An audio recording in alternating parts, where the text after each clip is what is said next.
ایک دن خلیفہ مامون اپنے محل سے باہر نکلا تو اس نے دیکھا کہ ایک شخص محل کی بیرونی دیوار پر کوئلے سے کچھ لکھ رہا تھا۔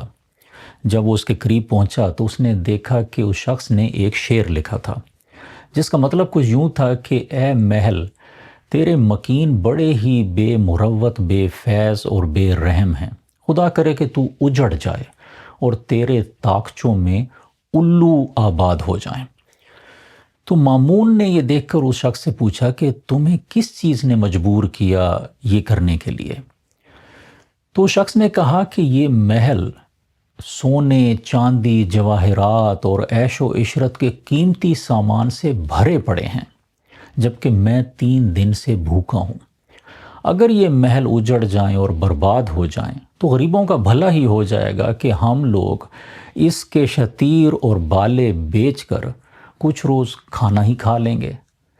کہتے ہیں کہ مامون یہ سن کر کانپ اٹھا اور اس نے نہ صرف اس شخص کا وظیفہ مقرر کیا بلکہ وزیروں کو یہ بھی حکم دیا کہ اس کی رعایا میں اب کوئی بھی بھوکا نہ رہے۔